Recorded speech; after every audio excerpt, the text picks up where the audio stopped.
শুভরা দুই ভাই। তার ছোট ভাই রাহুল এখন হাতে খড়ি দিচ্ছে, আর সে পড়ে ক্লাস 8-এ। তার মায়ের নাম অর্চনা মিশ্র আর তার বাবার নাম দেবজিৎ মিশ্র।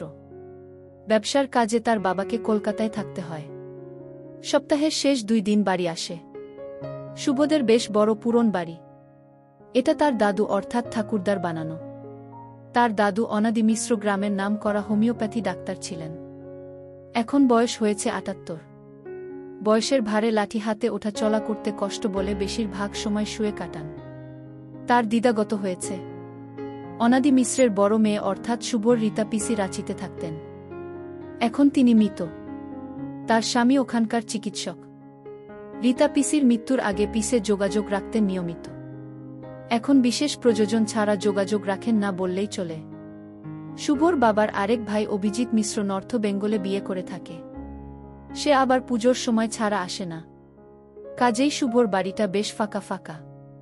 এই বাড়িতে বিরাট প্রাচীর দিয়ে গাছ-গাছালি আম জামের বাগান আছে। তবে সেসব এখন আগাছায় ভরে গেছে। একটা পুকুরও আছে। এখন ওটা পানা পুকুর।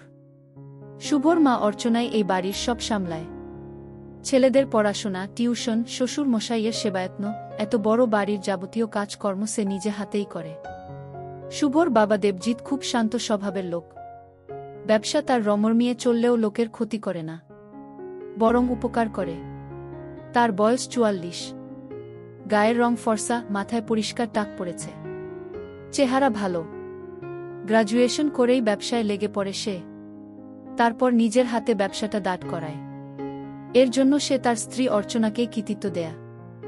স্বামী কর্তব্যপরায়ণা স্ত্রী অর্চনা বাড়ির সমস্ত কাজ কোমর বেঁধে না সামলালে সে হয়তো সফল হতো না। অর্চনা পরিশ্রমী মহিলা। সারাদিন বাড়ির নানা কাজ করেও তার শরীরে স্বাস্থ্য আছে। বাঙালি 2 বাচ্চার মায়েদের শরীরে যেমন একটু মেদ জমে যায় তেমন। তার বয়স এখন 38। সেও ফর্সা। তার মুখে একটা শ্রী আছে। 18তে উচ্চমাধ্যমিক পাশ করবার পর সবে কলেজে উঠেছিল অর্চনা। তখনই অনাদি বাবু পছন্দ করে ছেলের বউ করে আনেন। তারপর সংসারের কাজ করতে করতে আর পড়াশোনা এগোনি। সুরমশাইয়ের একমাত্র ভরসা অর্চনাই। এবার আসা যাক লালির গল্পে। শুভ আর তার ভাই রাহুল বাগানে খেলা করছিল প্রতিদিনের মতো। অর্চনা 2 হাঁটুর উপরে তুলে কাপড় কাচ্ছে। সাবানের ফেনা মাখা হাত দিয়ে সে বাচাঘরে কাপড় ধুইছে। তার হাতের শাখা পোলা আর 2খানা সোনার চুড়ির শব্দ কাপড় কাচটানোর সঙ্গে তাল দিচ্ছে। দেবজিৎ ছুটির দিনে বাড়ি থাকলে বসে থাকে না। বাড়ির এটা ওটা কাজে লেগে পড়ে। তাদের বাড়ির গাছগাছালি এলাকাটি ভীষণ ছায়াশীতল। কয়েকটা আগাছা কেটে পরিষ্কার করছিল দেবজিৎ। আচমকা ছোট ছেলে রাহুলের চিৎকার শুনে অর্চনা বাচাঘর থেকে চেঁচিয়ে ওঠে, কি হলো রে? এই শুভ, তুই আবার ভাইয়ের গায়ে হাত তুললি? দেবজিৎ বেরিয়ে এসে দেখল শুভ দাঁড়িয়ে আছে মেইন গেটের কাছে। বকুনি দিয়ে বলল, কি রে ভাই, কোথায়? শুভ ভয় পেয়ে বলল, বাবা, কুকুর। কুকুর? দেবজিৎ বেরিয়ে এসে দেখল একটা কুকুরকে ঘিরে রেখেছে গোটা 4-5 নেডি। দেবজিৎ ঢিল ছুটতেই সবটা পালালো। শুধু লাল রঙা মাদি কুকুরটা কুই কুই করতে করতে এ বাড়ির পেছনের ঝোপের দিকে পালালো। সেই থেকে সেই কুকুরটি হয়ে গেল এই বাড়ির পোষ্য। দেবজিৎই নাম দিয়েছিল লালি। লালি এখন এ বাড়িতে অবাধ চলাফেরা করে। শুভ আর রাহুল কখনো ওর কান মুড়ে দেয়, কখনো আদর করে দেয়। সে কিচ্ছু বলে না। বাড়ির ভালোমন্দ খাবারে তার শরীরও হয়েছে বেশ, তবু তার ভয় কাটল না। এই বাড়ির উত্তর দিকে ভাঙ্গা প্রাচীরের দিকে কুচুরিপানায় দীর্ঘ জলাজমি, যা শেষ হয়েছে এনএইচের দিকে। প্রাচীরের উপাশে একটা পাগল এসে জুটেছে কদ্দিন হল। রাহুল এখন ছোট, তাকে চোখে চোখে নজর রাখে অর্চনা। কিন্তু শুভ স্কুল থেকে ফিরবার সময় কত কি দেখতে থাকে। জলাজমির পানার মধ্যে সাপের ব্যাঙ ধরা, তাদের বাগানে 2টো বেজির খেলা, এছাড়া সম্প্রতি আমদানি হওয়া পাগলটার আচরণ সব লক্ষ্য রাখে সে। দুপুর বেলা ছুটির দিনে বাড়িটা খা খা করে। তখন সে কখনো 3তলার খোলা ছাদে গিয়ে ঘুড়ি ওড়ায়। বাগানের পেছনে গিয়ে শান্ত পাগলটার শুয়ে শুয়ে আকাশের দিকে হাত নাড়তে থাকা দেখে। কখনো কখনো তার এসব ঘোরাফেরার সঙ্গী কেবল লালি। একদিন দুপুরে ভাত খাবার পর সে বুকশেলফ থেকে একটা ডিটেকটিভ গল্প পড়ছিল, যেখানে একটা কুকুরই গোয়েন্দার সঙ্গী হয়ে কত কি হেল্প করছে। সেও মনে মনে কল্পনা করে সেও ডিটেকটিভ হবে আর লালি হবে তার অ্যাসিস্ট্যান্ট। দুপুর বেলা বাড়ির কাজকর্ম সেরে অর্চনা একটু বিশ্রাম নেয়। রাহুলের 3.5 বছর বয়স হলেও দুপুরে মায়ের কাছে ঘুমানো তার অভ্যাস। এখনও সে খায়। অর্চনা মনে করে আর একটু বড় হলেই খাওয়া ছেড়ে যাবে ছেলের। শুভ জানে এই সময় বাড়ির বাইরে বেরোলে মা বকা দেবে। চুপচাপ মায়ের শোবার ঘরে দেখে মা পাশ ফিরে শুয়ে আছে। মুখ ডুবিয়ে তার ভাই খেতে ব্যস্ত। শুভ নিচে নামে। শুভকে দেখেই লালিও পিছু নেয়। বাড়ির পেছন দিকের ঝোপে একটা রঙিন পাখি আসে। পাখিটা এখনো বসে আছে। শুভর অনেক দিনের ইচ্ছা পাখিটা সে পুষবে। পাখির পিছু নিতে গিয়ে সে দেখল পাগলটা প্রাচীরের ভাঙ্গা জায়গায় বসে আছে। পাগলটার একটা নতুন সঙ্গী জুটেছে, কালো রঙের বিচ্ছিরি একটা কুকুর। লালিকে দেখেই কুকুরটা তেড়ে এলো। লালি ভয় পেয়ে দু একবার ঘেউ ঘেউ করে পিছু হটল। পাখিটাও ভয় পেয়ে পালালো। মনে মনে রাগ হচ্ছে শুভর এমন ভীতু কুকুর। শুভ গোয়েন্দার অ্যাসিস্ট্যান্ট হতে পারবে তো? কিছুক্ষণ পরেই তাজ্জব জিনিসটা দেখল শুভ। কালো বিচ্ছিরি কুকুরটা লালির পিছনে গিয়ে চড়ে উঠল। লালি আর ভয় পাচ্ছে না। কালো কুকুরটাও চড়ে উঠে একটা ধাক্কা দিচ্ছে।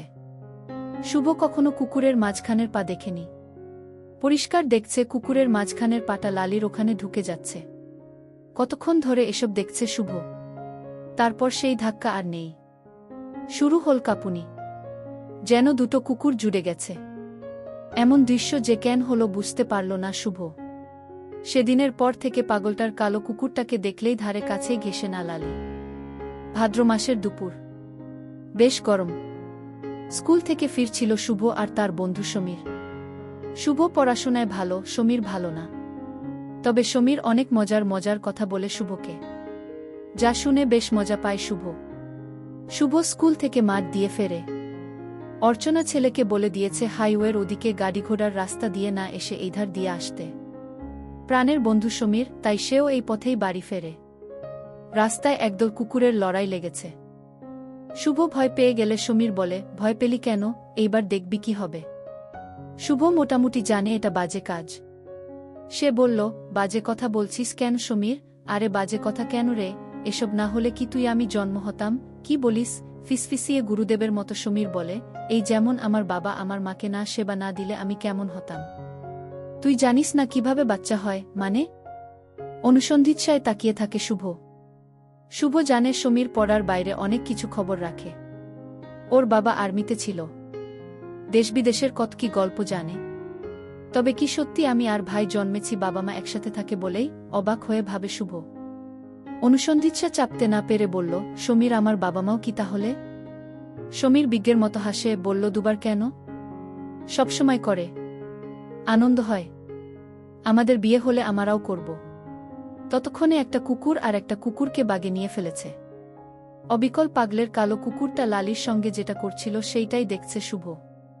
সমীর বলল, ওই দেখ শুভ অবাক হয়ে ভাবছে। তবে লালিরও বাচ্চা হবে। বাহ, হলে তো ভালো। নতুন কুকুর ছানা হবে। আবার ভাবল, বাবা ও কি মাকে এরকম? সমীর বলল, কি ভাবছিস শুভ? মানুষও কি এরকম? এরকমই, তবে একটু অন্যরকম। ছি, এগুলো বাজে কথা রে সমীর। বলছিস কেন? বাজে হবে কেন? শুন, তবে এসব বড়দের কাজ বলে এগুলোকে লোকে লুকিয়ে লুকিয়ে করে। কিন্তু এগুলো বাজে হবে কেন?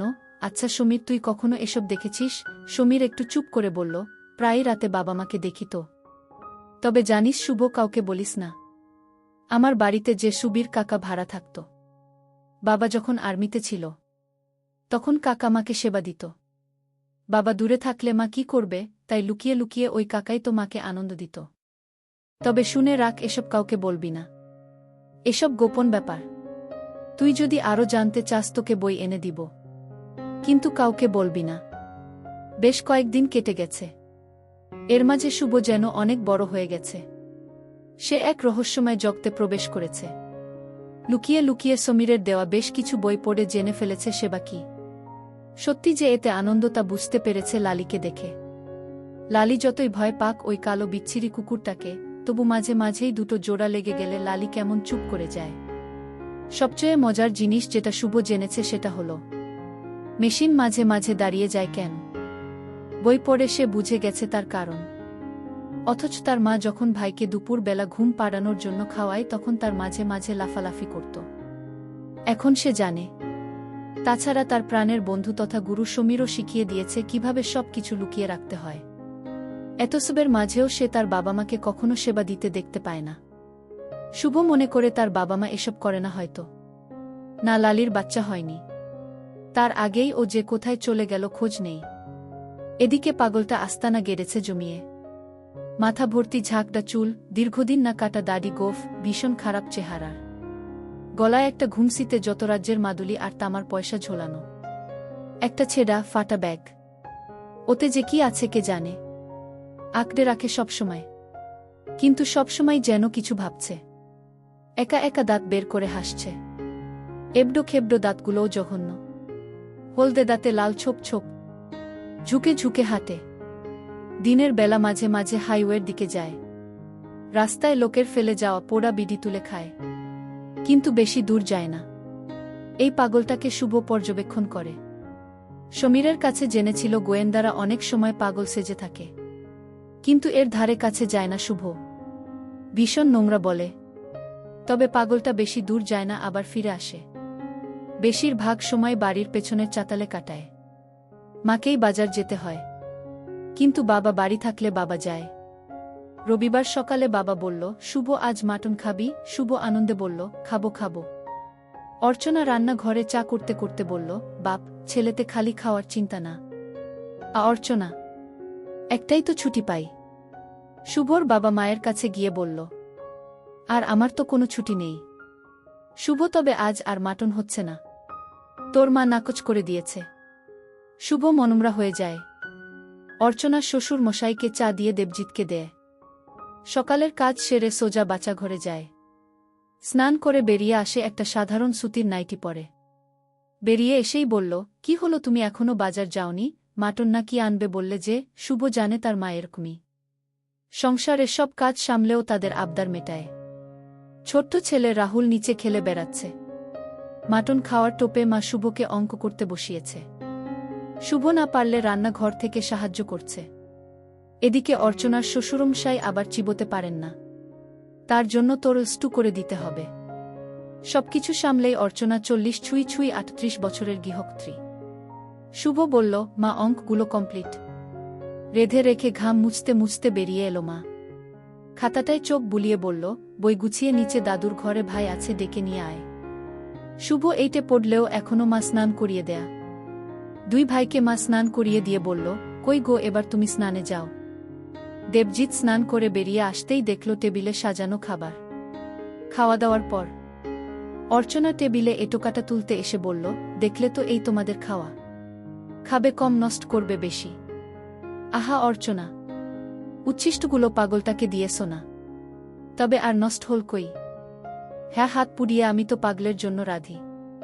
এটো খাবারগুলো যখন মা পাগলকে দিতে যায়, শুভ পেছন পেছন যায় সবসময়। পাগলটা যেন হামলে পড়ে খাবারের উপর। অর্চনা খাবারটা পাগলের কাছে নিয়ে যেতে পাগলটা তার অ্যালুমিনে থালায় নিয়ে নেয়। শুভ বলল, মা দেখো কেমন গোগ্রাসে গিলছে, দেখ দেখি, বেচারা কত কষ্টে আছে। মা, ও কি কখনো ভালো হবে না? ডাক্তার দেখালে হতে পারত। মা, আমরা ডাক্তার দেখাতে পারি না? বলেই শুভ চাতালের দিকে সরে গেছিল। অর্চনা বাধা দিয়ে বলে উঠল, শুভ, যাস না। অর্চনা প্রতিদিন পাগলটাকে খাবার দিয়ে আসে। তার ভীষণ দয়া হয়। এটোকাটা সব চিবিয়ে খায়। শুধু তাই নয়, তার কুকুরটাকে ভাগ দেয়। অর্চনার ইচ্ছে করে না এটোকাটা দিক পাগলটাকে। একটা মানুষ তাদের এটো খাবে কেমন যেন লাগে, তাই অনেক সময় ভালো খাবারও খেতে দেয়। দেবজিৎ জানে অর্চনা ভীষণ দয়ালু, তাই স্ত্রীকে বলে, অর্চনা মানুষের কত যন্ত্রণা, সব কি দূর করতে পারবে। পাগলটাকে নিয়ে একটা কাণ্ড ঘটল সেদিন। রাস্তা দিয়ে দুটো অল্প বয়সী ছেলে যাচ্ছিল। পাগলটা রাস্তার পাশে ঝুঁকে ঝুঁকে হাঁটছে আর কি কুড়াচ্ছে। ছাদে দাঁড়িয়ে দেখছিল শুভ। আচমকা ছেলে দুটোর মধ্যে একজন ঢিল ছুড়ল ওর দিকে। তারপরেই পাগলটা তেড়ে যেতেই ওরা দুজনে দৌড়ে পালালো। পাগলটা আবার নিজের রাস্তায় চলতেই একজন এগিয়ে এসে প্যান্টায় টান মেরে নামিয়ে দিতেই ঝুঁকে ঝুঁকে হাঁটা পাগলটা আবার তেড়ে গেল। দুটো ছেলে এতে মজা পাচ্ছে। তারা ততক্ষণ ধরে পাগলটাকে বিরক্ত করে যাচ্ছে। পাগলটা এবার ভয় পেয়ে পালাচ্ছে এনএইচের দিকে। তার পায়ে বোধ হয় কোনো সমস্যা আছে। পা বেঁকিয়ে বেঁকিয়ে ছুটছে। ওরাও ঢিল ছুটছে আর হাসছে। শুভর খুব রাগ হচ্ছিল, কিন্তু সে কিছু বলতে পারছিল না। সেদিন শুভর মনটা খারাপ হয়ে পড়েছিল। পরদিন থেকে আর পাগলটাকে দেখা যায়নি। বাবা আজ থেকেই কলকাতা সকালে বেরিয়ে যাবে। রাতে মা খাবার দিতে গিয়ে দেখল পাগলটা নেই। এসে বাবাকে বলল, জানো ওই পাগলটা নেই। আরে পাগল কি আর এক জায়গায় থাকার লোক? নতুন কোনো দেশে বেড়াতে গেছে দেখ। মা বলল, ঠাট্টা করো না। ওর পায়ের গোড়ালিটা বাঁকা আমি দেখেছি। ও বেশি দূর হাঁটতে পারবে না। তবে দেখো তোমার হাতের সুস্বাদু খাবারের টানে আবার ফিরে আসবে। কাছে পিঠে কোথাও আছে। প্রায় দুদিন পর রাহুল দৌড়ে এসে বলল, দেখ দেখ দাদা ভাই। শুভ রাহুলের মাথায় টোকা মেরে বলল, কি দেখব তোর মাথা? একসেট একসেট। কে একসেট? রাহুলের পিছন পিছন বাড়ির পিছন দিকে যেতেই ভাঙা প্রাচীরের গোড়ায় একসেট হয়ে পাগলটা শুয়ে আছে। ওরে বাপরে, এত বড়! চমকে ওঠে শুভ। শুভর চোখ আটকে আছে পাগলটার মেশিন দেখে। দাদা ওর এত বড় কেন? ভাইয়ের কথা শুনে শুভ সব জানতার মতো বলল, ও বড় না এই জন্য। কিন্তু নিজেও কম আশ্চর্য হচ্ছে না। দীর্ঘদিন নোংরা জমে ওই জায়গাটায় চুলের বোঝা আর ময়লা। তার মাঝে বিরাট জিনিসটা। শুভ দেখল শুধু বড়ই নয়, তার চেয়ে অন্যরকমও। সাল ওঠা। শুভ চলে আসে ওখান থেকে। মা স্নান সেরে বেরিয়ে আসে। একটা বাদামি রঙা পুরনো ঘরে পরা তাঁতের শাড়ি পরেছে অর্চনা। শ্বশুর মশাইয়ের ঘরে গিয়ে অর্চনা বলল, বাবা খাবার এনে দিই? অনাদি বাবু শীর্ণ গলায় বললেন, দিয়ে যাও বৌমা। অর্চনা রান্নাঘরে গিয়ে খাবার বেড়ে শ্বশুরের ঘরে পৌঁছে দেয়। পেছনের জঙ্গলের দিক থেকে শুভ আর রাহুলকে লাঠি হাতে আগাছার গাছগুলি ভাঙতে ভাঙতে এগিয়ে আসতে দেখে অর্চনা বলে ওঠে, শুভ তুই আবার ওই নোংরায় গিয়েছিলি? সঙ্গে ভাইকেও নিয়ে গেলি? না, আমি গেলাম কোথায়, ভাই তো ডাকল। অর্চনা মিথ্যে ভীতি দিয়ে রাহুলকে বলল, সেপাশে গিয়েছিলি কেন? না মা, মা পাগলটা একসেট। আমতা আমতা করে বলল রাহুল। হ্যাঁ গো মা, পাগলটা একসেট। তার মনে হয় অসুখ করেছে। শুভও বলল, হোক, তোকে আর পাগলকে নিয়ে ভাবতে হবে না। স্নান খাওয়া নেই সারাদিন, দুই ভাই যে টোটো করে ঘুরছে। শুভ লাফিয়ে লাফিয়ে সিঁড়ি দিয়ে উঠে গেল।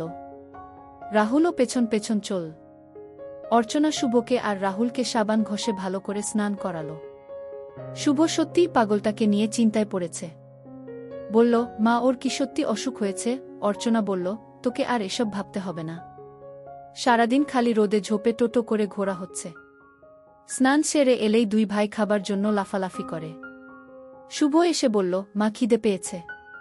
দুপুরে খাওয়ার সেরে ভাত ঘুম দিতে চলে এলো শুভ আর রাহুল।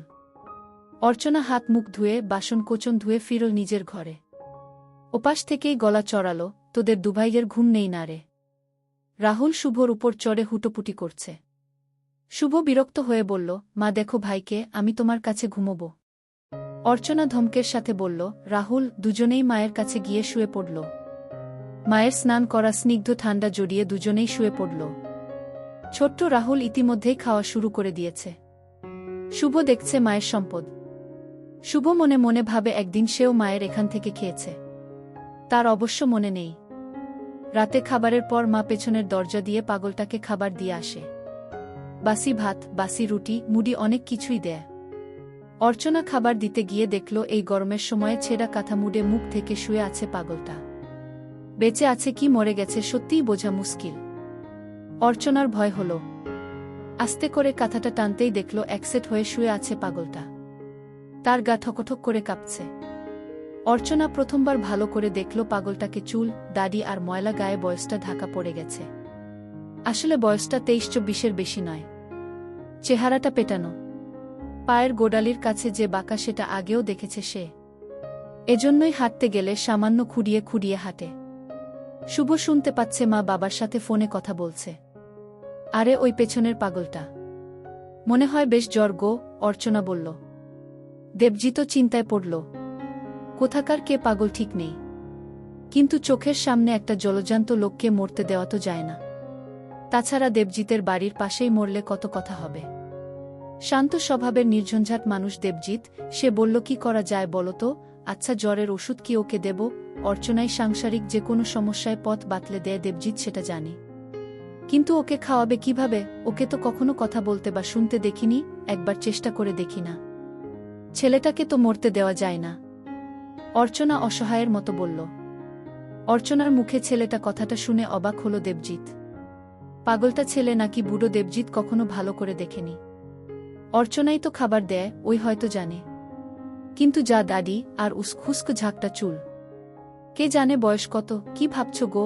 অর্চনা অসহায়ের মতো বলল। দিয়ে দেখো। শুভ ফোনে বাবা কি বলছে না শুনতে পেলেও মার কথা শুনে খুশি হল। যাই হোক, পাগলটাকে ওষুধ দেবার কথা তার মা ভেবেছে। অর্চনা ওষুধের ডিবে থেকে প্যারাসিটামল আর জলের বোতল নিতেই শুভ বলল, মা পাগলটাকে ওষুধ দেবে? আমিও যাব। অর্চনা অন্য সময় হলে শুভকে পাগলটার কাছে যেতে বাধা দিত, কিন্তু তার এখন নিজেরও ভয় করছে। আর যতই হোক পাগল তো। মায়ের পিছু পিছু পেছন দরজা দিয়ে পৌঁছে গেল ও। একসেট পাগলটার গায়ে সেই ছেঁড়া কাঁথাটা ঢাকা। একটা পুরনো বাটিতে যেমন খাবার দিয়ে গেছিল অর্চনা, তেমন খাবারটি পড়ে রয়েছে। খাবার না খেলে ওষুধ দেবে কি করে? অর্চনা এবার পাগলটার গায়ে ধাক্কা দিয়ে বলল, ওই ওঠ ওঠ। প্রথম দুটো ধাক্কায় পাগলটা উঠতে না চাইলেও তৃতীয় ধাক্কায় উঠে বসল। আবছা আলো, তার মুখের অভিব্যক্তি দেখা যাচ্ছে না। অর্চনা বলল, খা আগে খা। পাগলটা বোধ হয় কথা বোঝে। খপখ করে খাচ্ছে সে। শুভ বলল, মা কেমন লোভীর মতো খাচ্ছে দেখো। এরকম বলতে নেই শুভ, ও অসুস্থ না, তাই এরকম করছে। অর্ধেকটা খাওয়া হতেই অর্চনা তার দিকে ওষুধটা বাড়িয়ে দিয়ে বলল, এই নে, গিলে নে। জলের বোতলটা ছিপি খুলে বাড়িয়ে দিল। কি অদ্ভুত, বাধ্য ছেলের মতো গিলে নিল ওষুধটা। অর্চনা নিশ্চিন্ত হল। বলল, এই দেখ, জলের বোতল রেখে গেলাম, তেষ্টা পেলে খাস। সে কি বুঝল কে জানে, এক দৃষ্টিতে অর্চনার দিকে তাকিয়ে আছে। আবছা আলোধারিতে কেবল তার চোখ দুটো জ্বলছে। শুভ এসে ঘুমিয়ে পড়েছিল। ঘুমটা ভাঙল মাঝরাতে বাজ পড়ার শব্দে। অর্চনা দেখল বেশ বৃষ্টির ছিটা আসছে। উঠে পড়ে জানালার সার্সিগুলো আটকে দিল। ছেলের ঘরে গিয়ে জানলাগুলো আটকে দিল। নিচের শ্বশুর মশাইয়ের ঘরে গিয়ে দেখল জানলাগুলো বন্ধ আছে। তক্ষুনি নিচতলার পেছন দরজা দেখে অর্চনা বুঝতে পারল পাগলটার অবস্থা। এই বৃষ্টিতে যদি ভিজতে থাকে তাহলে জ্বরের উপর আর বাঁচবে না। কিন্তু কি করবে অর্চনা? অতশত না ভেবে সোজা দরজা খুলে বেরিয়ে গেল। বাইরে তখন ঝড়, বৃষ্টি আর বজ্রপাত। পাগলটা কাঁথাটা মুড়ে ভিজে বসে আছে দেওয়ালের এক কোণে। অর্চনা ঠেলা দিয়ে বলল, ওঠ ওঠ। সে যেন উঠতেও পারে না। অর্চনার কাছে এখন মানবিকতা সবচেয়ে শক্তিশালী। সে পাগলটাকে টেনে তুলল। নিজের কাঁধে পাগলের একটা হাত রেখে টেনে টেনে আনল ঘরের ভিতর। এখন তার মাথায় কাজ করছে না পাগলটা কত নোংরা। অর্চনা সম্পূর্ণ ভিজে গেছে। শ্বশুর মশাইয়ের ঘরের পেছনের ছোট পরিত্যক্ত গুদাম ঘরে নিয়ে গেল তাকে। এই ঘরে একটাও আলো নেই। অর্চনা দ্রুততার সাথে একটা মোমবাতি আর গামছা আনল। পাগলটা বসে কাঁপছে। অর্চনা মোমবাতিটা জ্বালিয়ে পাগলটার ভেজা গায়ে গামছাটা দিয়ে মুছে দিতে লাগল। এই প্রথম এত কাছ থেকে পাগলটাকে দেখছে অর্চনা। মাথাটা নোংরা, চুল, দাড়ি, কপাল ও গালে কোথাও কোথাও কাটা কাটা দাগ। চোখ দুটো বোজা বোজা। হাতে হিন্দিতে উল্কি করে লেখা করিম। তার মাঝেও বোঝা যাচ্ছে বুড়ো বা আধবুড়ো লোক নয়, সে 23-24-এর অল্প বয়সী ছেলে। আর মেশিন দেখে চোখ সরাতে পারছে না অর্চনা। জ্বর নাকি অন্য কিছু পাগলটার? পাগলের চোখ অর্চনার দিকে। অর্চনা কাঁপছে তিরতির করে। কতদিন সে সেবা নেয়নি। শুভর বাবার আর আগ্রহ নেই। অর্চনার ইচ্ছে হলেও মানুষটাকে জোর দেয় না। সেই অভুক্ত নারীর সামনে একটা তরতাজা একসেট পুরুষ, একটা নিষিদ্ধ অভিলাষ, একটা অসহ্য, তার সাথে অর্চনার সতীত্ব, সমাজ, নোংরা চেহারাটার প্রতি ঘৃণা, এসবের দ্বন্দ্ব চলছে। কিন্তু এই দ্বন্দ্ববোধ স্বল্পক্ষণের। সেই রাত অর্চনার জীবনকে উল্টে পাল্টে দিল। সকালে যখন ঘুম ভাঙে শুভর, সে দেখে তার মা তখনও ঘুমোচ্ছে। ভাইও ঘুমিয়ে। শুভ টয়লেটে গিয়ে দেখে মায়ের কালকের পরা শাড়ি, সায়া সব একটা বালতিতে চোবানো। শুভ বুঝতে পারল মা তবে সকালে স্নান করে নিয়েছে। স্নানের পর তো মা ঘুমো না। তবে কি মার শরীর খারাপ? শরীর খারাপ ভাবতেই শুভর মনে পড়ল পাগলটার জ্বরের কথা। ব্রাশ মুখে গুজে শুভ মাকে না বলেই ভোরের মেজাজে পেছন দরজা খুলে চলে গেল পাগলটা যেখানে থাকে সেখানে। ভেজা মাটি দেখে বুঝতে পারল কালকে খুব বৃষ্টি হয়েছে। কিন্তু কোথায় পাগল? মা বাবাকে বলছিল পাগলটা মরে যেতে পারে। মরে গেল নাকি? মরে গেলে তো উবে যাবে না। চারপাশ ভালো করে দেখল শুভ না। পাগলের সঙ্গে থাকা কিছু নোংরা জিনিস, ছেঁড়া কাঁথাটা, কালকের সেই খাবারের বাটি আর জলের বোতল ছাড়া কিছু নেই। শুভ দরজা লাগিয়ে পেছন ঘুরে দেখল গুদাম ঘরের দরজার বাইরে মায়ের ঘরে পরা চপ্পল। ব্রাশ করতে করতেই দরজাটা খুলে ফেল শুভ। কে শুয়ে আছে? দাদুর পুরনো কম্বল মুড়ে। কাছে গিয়ে দেখল পাগলটা। এখানে এলো কি করে? তবে কি মা ওকে থাকতে দিয়েছে? শুভ গুদাম ঘর থেকে বেরিয়ে সোজা মাকে ডাকতে শুরু করল, মা, মা, ও মা। শুভ ডাকতেই অর্চনার ঘুম ভাঙল। ক্লান্ত গলায় বলল, পড়তে বস, আমি খাবার বানিয়ে দিচ্ছি। রাহুল খেতে চাইছে, কিন্তু পাচ্ছে না। অর্চনা বুঝতে পারছে ছেলে পাচ্ছে না, ছেলে আর পাবেই বা কোত্থেকে? কাল রাতে যে ছেলের বদলে অন্য কেউ খেয়েছে সারা রাত। পাল্টে পাল্টে দিলেও পেল না রাহুল। রাহুলকে আদর দিয়ে বলল, শেষ বাবা, দুপুরে দিব। রাহুলের বায়না প্রচণ্ড। বলল, মা, আমি এখুনি খাব। অর্চনার প্রচণ্ড ঘুম পাচ্ছে, বলল, কাঁদে না বাবা, রাতে একটা রাক্ষস এসেছিল, সে খেয়ে চলে গেছে। এবার যদি কাঁদিস তাকে ডেকে আনব। রাহুল রাক্ষসের গল্প শুনে ভয় পেলে মায়ের গায়ে লেপ্টে লুকিয়ে পড়ল। অর্চনা রাহুলের পিঠে হাত বুলিয়ে দিতে দিতে ঘুমিয়ে পড়ল। আজ সকালে হলদে সুতির শাড়ি আর লাল রঙের ঘরোয়া ব্লাউজ পরেছে অর্চনা। ছেলেদের জলখাবার দিয়ে রান্নাঘরে যায়। নিজেরও বেশ খিদা। প্রচুর দুধ হয় বলে সে রাহুলের খাবার জন্য রেখে বাকিটা টেনে ফেলে দেয়া। ভোরে ঘুম থেকে উঠবার সময় ছেলে আবদার করে, তাই অর্চনা বেশিরভাগটা টেনে বের করে রাহুলের জন্য অল্প রেখেছিল। কালও তাই করেছিল অর্চনা, কিন্তু রাহুলের ভাগের অন্য কেউ খেয়েছে, তাই অর্চনার এখন শূন্য। শুভর আজ স্কুল। অর্চনা শুভর জন্য খাবার টেবিলে খাবার বাড়ছিল। শুভ বলল, মা, পাগলটা কি আমাদের ঘরে থাকবে? অর্চনা চমকে যায়। পরক্ষণে বলল, ও তো অসুস্থ, এখন কদিন থাক, তারপর তোর বাবা এলে একটা ব্যবস্থা হবে। শুভ স্কুল চলে গেছে। রাহুল দোতলার ঘরে খেলছে। অর্চনা সকাল থেকে একবারও পাগলটাকে দেখতে যায়নি। তার কেমন যেন ভয় ও লজ্জা দুটোই করছে। কাল রাতে যা হলো তা ভাবতেই শিহরিত হয়ে উঠল অর্চনা। কতদিন পর এমন শরীরের সুখ পেল। মনে মনে ভাবল, কেন এমন হলো? ইস, নিজেকে সে তারপর কতবার দোষারোপ করছে, কিন্তু তবু বারবার ওই ঘরের দরজার কাছে গিয়েও ফিরে আসছে। অর্চনা নিজেকে সান্ত্বনা দিল, যা হয়েছে সেটা একটা দুর্ঘটনা। কি হলো তারপর গতকাল রাতে? অর্চনা যখন ভাবছে, তার সামনে দাঁড়িয়ে উঁচিয়ে উঠছে অর্চনার দিকে। অর্চনা বুঝতে পারছে পাগল হলেও এর উত্তেজনা আছে। এত বড় মেশিন দেবজিতের নয়। অর্চনার নিজেরও গা সম্পূর্ণ ভেজা। পাগলটার হাঁটুগুলো মুছিয়ে উঠে দাঁড়ায় সে। একটা বাজ পড়ে কড়ক দিয়ে। বজ্রপাতের শব্দই যেন সূচনা সঙ্গীত। পাগলটা টেনে ধরে।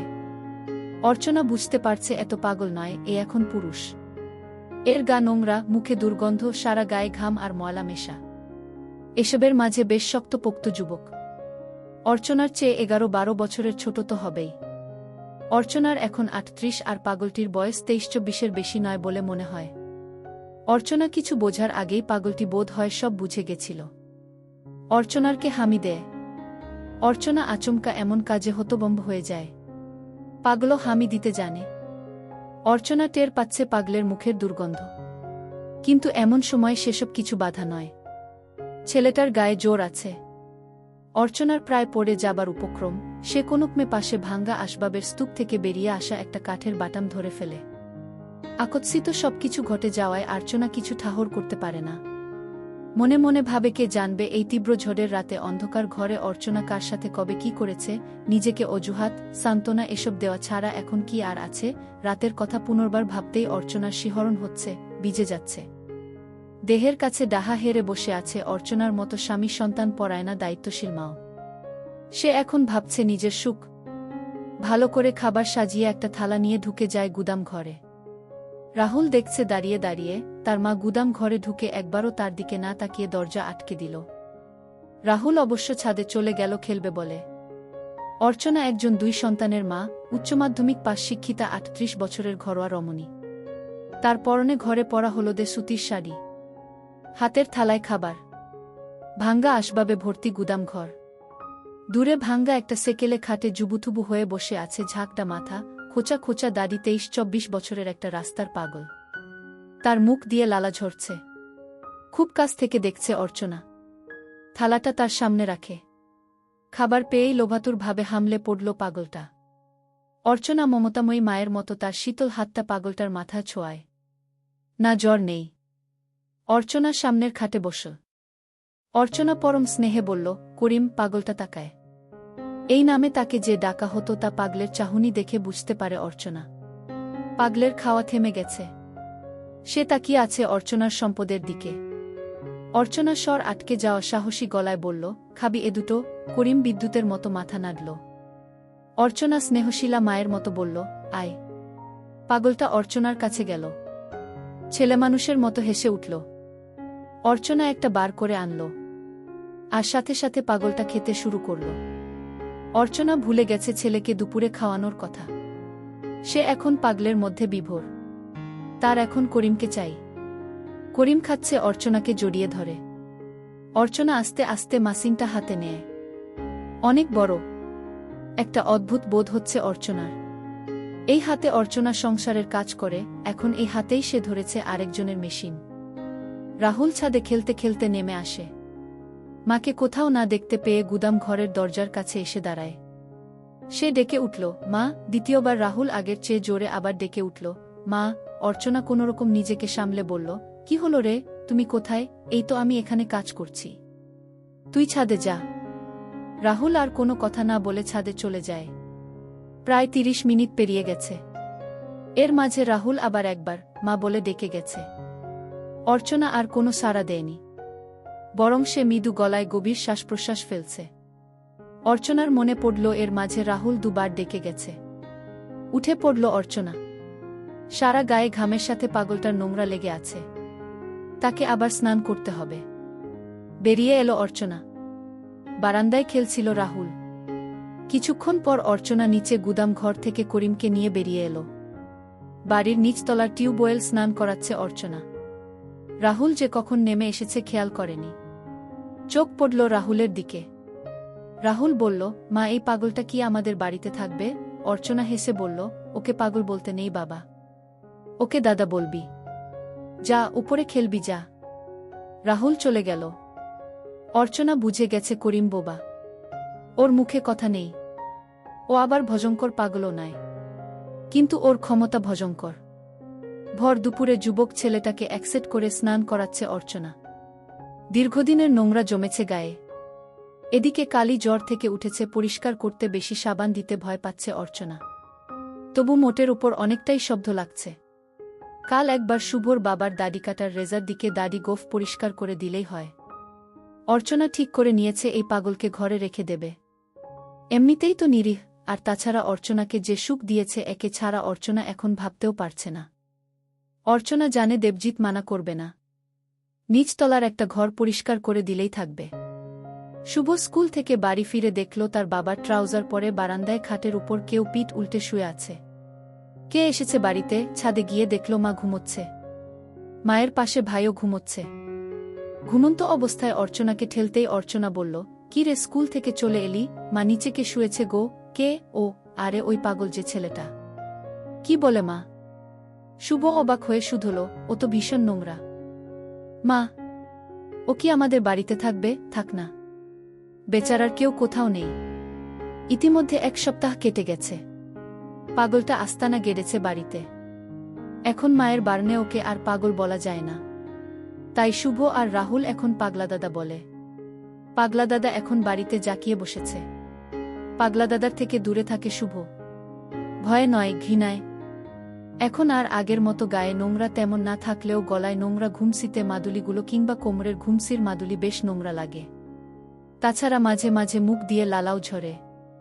আর গায়ের কালো চামড়ায় কাটা, ছেঁড়া, দগদগে ঘাও আছে। ছুটির দিন বাবা এসে বলল, অর্চনা দেখো, ও কিন্তু পাগল, বাড়িতে বাচ্চারা থাকে। ওর গায়ে অনেক জায়গায় ঘাও আছে। আবার কোনো ক্ষতি না করে বসে খালি খালি ভয় পাচ্ছ কেন? ওকে কখনো দেখেছ মারাত্মক পাগলামি করতে? চুপচাপ বসে থাকে, একা একা হাসে। ওর একটা অন্য জগৎ আছে জানো? পাগলদের কত কষ্ট বলো তো? দেবজিৎ জানে অর্চনার হাতে গড়া সংসারে কোনো ভুলচুক হবার জায়গা নেই।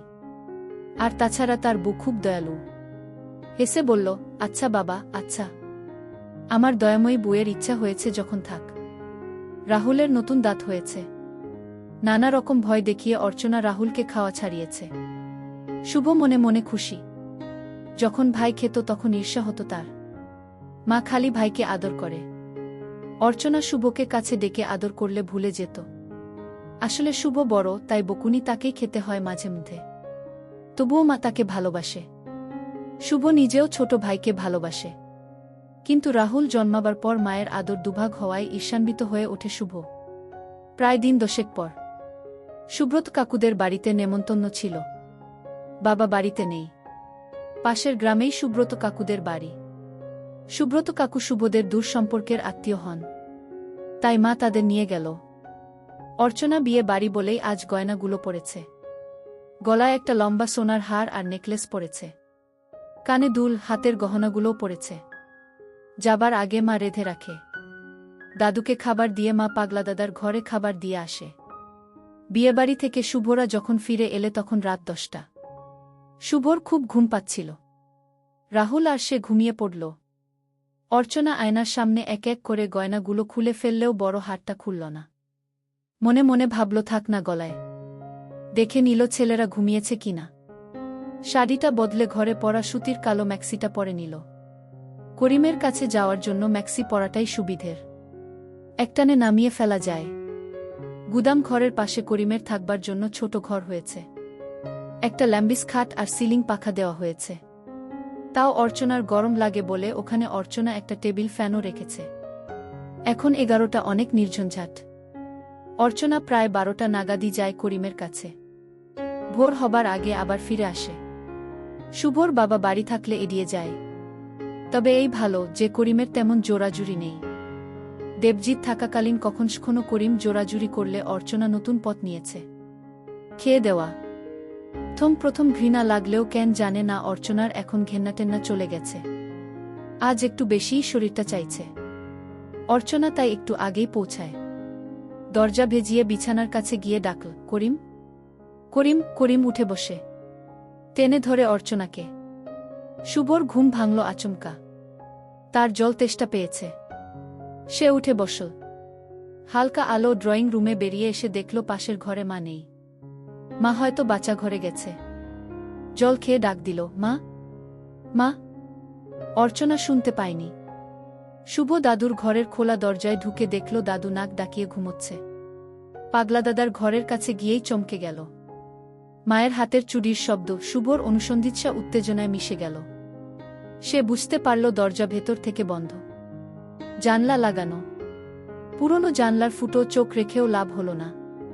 রাতের আধারে নাইট বাল্বের আলো কিছু বোঝা যাচ্ছে না। ফুটো চোখ রাখল আবার। শুভর চোখে পড়ল পেছনের জানলাটা খোলা। ওধারে যেতে হলে পেছন দরজা দিয়ে বাইরে যেতে হবে। শুভ আর দেরি করল না। পেছন দরজা খুলে সোজা বাইরে আগাছার দিকে চলে এলো। আগাছার মধ্যে ছড়ছড় করে কিছু একটা চলে গেল। শুভ ভয় পেলেও আবার সাহস নিয়ে পেছনে গেল। জানলাটা একেবারে বিছানা লাগোয়া। শুভ চমকে উঠল ভিতরের দৃশ্য দেখে। সকালে শুভ মায়ের দিকে তাকাতে পারছিল না। অথচ তার মাকে দেখে স্বাভাবিকই লাগছিল। মাঝে মাঝে অর্চনা শুভকে হোমওয়ার্কে হেল্প করছে। শুভ মাকে দেখলেই আগের রাতের একসেট মায়ের কথা মনে পড়ে। পাগলা দাদা আর মায়ের ছবি সামনে এসে যায়। সেই ভোরে করিমকে খাইজে ফিরে আসে অর্চনা। তারপর সারা সকাল শুভ থাকতে থাকতে সুযোগ নেই। শুভ স্কুল গেলেই বাড়ি ফাঁকা। বুড়ো শ্বশুর মশাই বিছানা ছেড়ে উঠতে পারেন না। ছোট ছেলে রাহুল এখনো কিছুই বোঝে না। তখন দুপুরটা করিমের কাছে কাটায় অর্চনা। শুভ পড়ায় মন বসাতে পারছে না। আজ দীপঙ্কর বাবুর ভৌতবিজ্ঞান ক্লাস আছে। রাতে পড়া হয়নি। সকালে মায়ের কাছে অঙ্কটা করে নিলেও ভৌতবিজ্ঞান পড়া হয়নি। দীপঙ্কর বাবু খুব মারধর করেন। তাছাড়া শুভ ভালো ছাত্র, পড়া না পারলে প্রেস্টিজও তার একটা বিষয়। মা ব্যাগে টিফিন বক্স রেডি করে দিল। শুভ ভাত খেয়ে স্কুল রওনা দিল।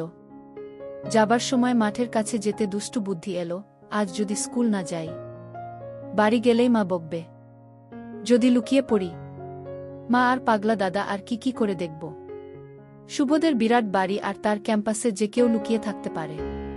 শুধু তার চিন্তা ছোট ভাইকে নিয়ে। রাহুলের চোখে পড়া যাবে না। শুভ বাড়ির দিকে ফেরত এলো। গেটের কাছে এসেই ফুটবলটা না খেয়াল করায় হোঁচট খেল সে। কোনোরকমে শুভ ঢুকে পড়ল খপ করে। অর্চনা ছাদ থেকে বলল, রাহুল দেখ দেখি কে এলো। শুভ স্টান বাড়ির পেছন দিকে ঝোপের আড়ালে চলে গেল। রাহুল এসে একবার দেখে নিয়ে ফুটবলটা নিয়ে খেলতে শুরু করে দিল। শুভ সুযোগ বুঝে পেছন দরজা দিয়ে ঢুকল। পায়ের মোজা জুতো খুলে গুদাম ঘরে ঢুকে পড়ল সে। ব্যাগটা খুলে রাখল। বেশ গরম হলেও সে ভাঙ্গা খাটটাতে শুয়ে বিশ্রাম নিতে থাকল। তক্ষুনি পাগলা দাদার ঘরে মাকে যেতে দেখল। শুভ যখন যাবে কি যাবে না ভাবছে তক্ষুনি অর্চনা বেরিয়ে এলো। পেছন ঝুঁকে ঝুঁকে লালা ঝরাতে ঝরাতে করিমও বেরিয়ে এলো। দুজনেই সিঁড়ি দিয়ে ছাদে চলে গেল। তবে কি মা ওকে দুপুরে ছাদে নিয়ে যায়? শুভ ছাদে গিয়ে দেখল পাগলা দাদা ড্রয়িং রুমে দাঁড়িয়ে আছে আর মা রান্নাঘরে। শুভ জানে একবার আলমারির পেছনে লুকোতে পারলেই সব কিছু দেখতে পাবে। তড়িঘড়ি আলমারির পেছনে চলে গেল। পায়ের শব্দ অর্চনার কানে যেতে বলল, কে রে রাহুল? শুভ দেখে একসেট করিমের মাথায় গায়ে তেল মাখাচ্ছে। শুভ বুঝে গেছে মা পাগলা দাদাকে স্নান করাবে। অর্চনা ঘরের ভেতর থেকে নিজের শাড়ি নিয়ে আসে। শুভ অবাক হয়ে যায়, তবে কি মা আর পাগলা দাদা একসাথে স্নান করবে? সে ভাবছে যে করে হোক আলমারির উপরে উঠতে হবে, তবেই ঘুলঘুলি দিয়ে বাচ্চাঘরের দৃশ্য সে দেখতে পাবে। বাচ্চাঘরে ঢোকার আগে অর্চনা সিডির কাছে গিয়ে ডাক দিয়ে বলল, রাহুল নিচে খেলা করবি, কোথাও যাবি না। আমি স্নান করতে গেলাম। দোতলায় উঠবার সিডির মুখে দরজাটা বন্ধ করে দিল অর্চনা। এই দরজা কখনো বন্ধ করা হয় না। তার মানে বাচ্চাঘরে মা আর পাগলা দাদার কিছু একটা হবে। আয় বলে বাচ্চাঘরে করিমকে নিয়ে অর্চনা ঢুকে গেল। দরজা লেগে গেল। শুভ তড়াক করে আলমারির পেছন থেকে বেরিয়ে এলো। নিচে গুদাম ঘরে লোহার সিঁড়ি রাখা আছে। সেটা এখন আনা সম্ভব নয়। উপায় এখন তাকে আলমারির উপর উঠতে হবে। ড্রয়িং রুমের টেবিলে অনেক জিনিসপত্র আছে। খপাখপ জিনিসগুলো সরিয়ে একটা চেয়ার এনে রাখল। একটু শব্দ হলো তাতে। শুভ ভয় পেল, কিন্তু না, কিছুই হলো না। একটু এদিক ওদিক হলে হাত পা ভাঙবে, তাই খুব সাবধানে উঠে পড়ল আলমারির উপরে। মরেছে। বাচ্চাঘরের দরজা খোলার শব্দ। অর্চনা বেরিয়ে এলো। অর্চনা খেয়াল করল না আলমারির দিকটা। গামছা নিয়ে চলে গেল। শুভ স্বস্তির নিঃশ্বাস ফেল। ঘুলঘুলিতে চোখ রাখল সে। আর ভিতরের দৃশ্য দেখে তার কেমন যেন ঘেন্না হতে লাগল। তার মাকেও তার ঘেন্না হতে লাগল।